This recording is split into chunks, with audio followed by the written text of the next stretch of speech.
ruangan nggak tahu, katanya sih ritual itu kan Istri bongkar ritual Mbah Slamet dukun pengganda uang di Banjarnegara, ada ruangan khusus di dekat rumah.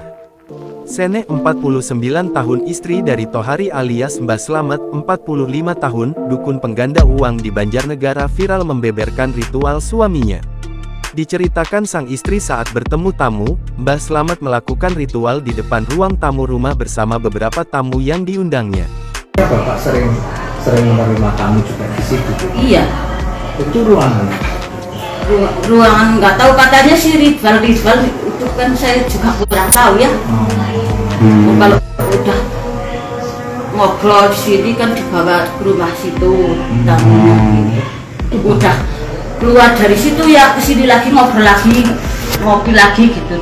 Seneh mengaku tidak terlalu mengetahui apa yang terjadi, tapi ia mengatakan durasi pertemuan sang suami dengan para kliennya bervariasi dari yang sebentar hingga mencapai 1 jam lamanya. Tamu-tamunya biasanya nginep atau gimana kalau enggak? Enggak minum. Berapa jam tuh?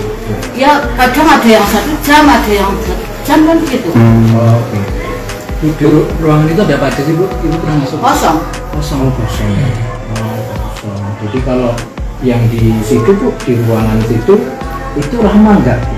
Biasanya menerima tamu di ruangan? Enggak, cuma sebentar. Oh sebentar. Sebentar di situ, ngobrol lagi di sini.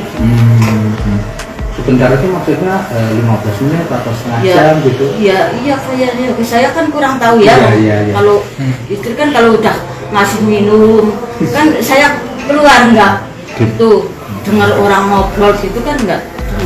Akan tetapi Seneh tidak terlalu bertanya lebih jauh kepada Mbah Slamet ataupun tamu sang suami. Meski demikian, ia mengatakan tidak ada tamu yang pernah menginap. Seneh juga mengatakan suaminya itu juga sudah jarang pulang.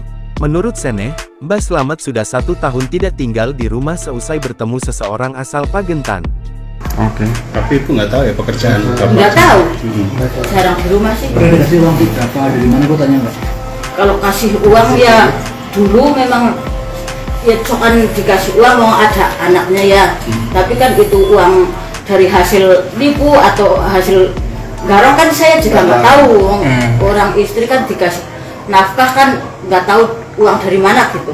Awal puasa lalu, suaminya sempat pulang namun hanya sebentar dan pergi lagi. Meski begitu, Mbah Slamet masih menafkahinya. Diketahui, korban pembunuhan dan penipuan Mbah Slamet kini telah mencapai 12 orang korban.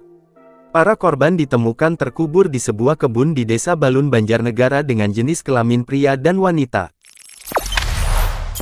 Jangan lupa subscribe, share, komen, dan like ya.